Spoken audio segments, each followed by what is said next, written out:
Guys, welcome back to my YouTube channel. So again, this is Russell, and for today, stop muna tayo sa ating mga home-based job video. So pahinga muna. Today, try naman natin gumawa ng ibang bagay since need natin magstay at home because of the virus na kumakalat. And I'm hoping for everyone's safety. Mag-ingat po tayong lahat. So today, try naman natin magluto ng ulam. So, ang lulutuin natin is adobong puti. So,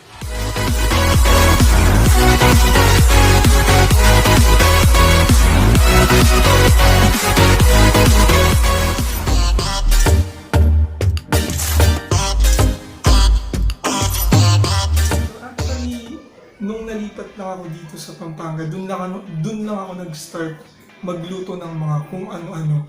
So, ngayon, try natin kung saswertein ulit tayo na makaluto ng isang masarap na ulam. Ito palang adobong puti na lulutuin natin is inspired by my father. So sa kanya ko lang nalaman at natutunan kung paano lutuin to. So tara guys, samahan niyo ako magluto today. Ayan guys, so let's start na magluto for today. Of course, yung ingredients natin is pork. So this is pork chop. And paminta, patatas, bawang, seasoning mix, suka, of course meron din tayong asukal at asin, and mantika. So guys, yung baboy, napakuluan ko na siya kanina. Bago tayo mag-start ng video, pinakuluan ko na para mas mapabilis yung ating pagluluto. So, ano natin gagawin guys, hiwain na natin yung baboy para nakaprepare na siya. So, medyo slice ko siya ng konting maliliit. Push natin ito guys.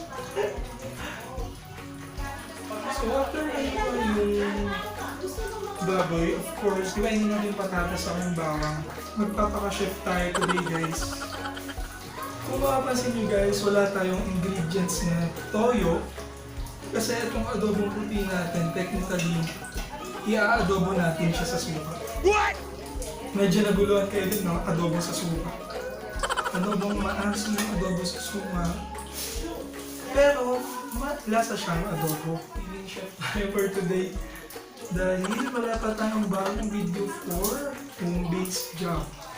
Ngayon naman, tayo ay home-based cook.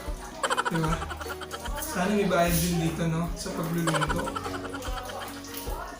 Home-based cook, meron ba na?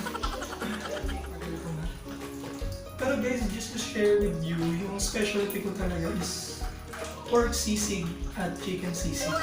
So next time, try din natin mag-cover ng video kung paano ako magluto ng sisig. So ayun guys, kapag nahiwa nyo na yung bawang saka yung patatas, start na natin igisa yung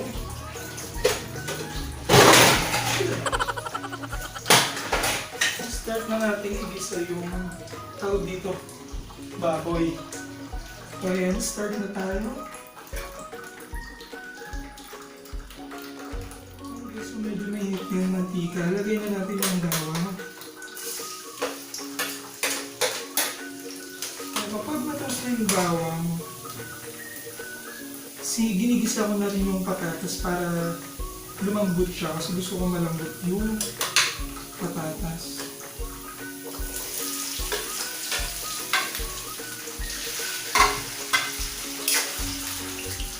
Ngayon, lagay na natin yung ating pork chop. Lagyan na siya natin ng paminta.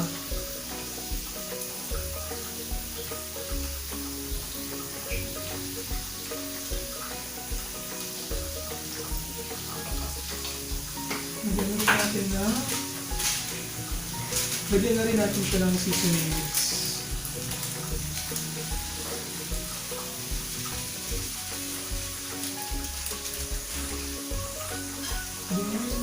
Mabilis lang. Ngayon guys, wish ko lang hindi siya pumalsik kasi mapapatalon ako ng di oras kaya tatasis ko ng mantika. Sakit kaya sa balat. Oh no! Guys, tumatasik na.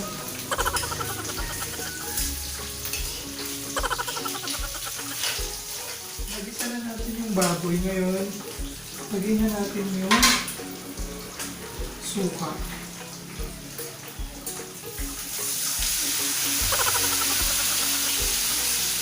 Bango. Hindi pa man luto, masarap na. Ayan. Tapos, lagyan natin ng 2 teaspoon ng asukal. At lagyan natin ng 2 teaspoon ng asin. Ang bango guys, ang bango agad. Hindi pa man luto, mabango na siya. Doon na ako kagaling magluto. Ang gagawin natin is papatuyuin natin yung ating nilulutong adobong puti para dumikit yung lasa niya, yung linamnam niya dun sa baboy.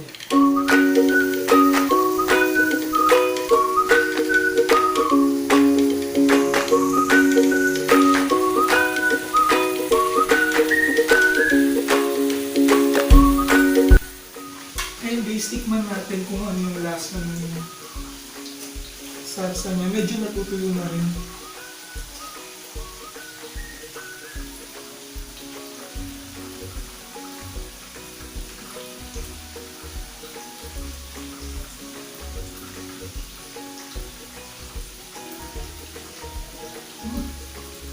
Sarap siya guys. Sakto lang yung lasa niya. Nagtatalo yung asim, alat sa katamis. Ganun yung gusto yung lasa ng ulo. So ayun guys, sobrang pawis natin ngayon. Tapos na tayo magluto ng adobong puti. And eto, pati yata tayo naluto na dahil sa sobrang ingat. So ito yung kinalabasan ng ating niluto. Ayan siya guys.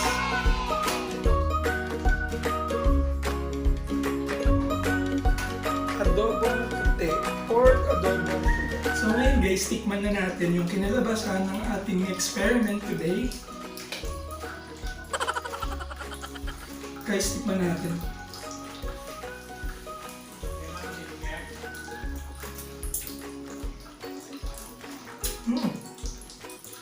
Perfect! Sarap! Galing mo na talaga mag-do. Feeling ko mag-chef na lang ako. Mas may future ako dito. Guys, so thank you sa pagsama sa akin sa pagluluto for today. So nakaluto tayo ng isang napakasarap na menu which is pork adobong puti. So next video natin, babalik na tayo ulit sa ating home-based job videos or kung ano man maisipan na video next time. And kung hindi ka pa nakasubscribe sa ating channel, please click on the subscribe button dyan sa makikita niyo below this video. I'm hoping to see you guys sa next vlogs natin. Bye for now!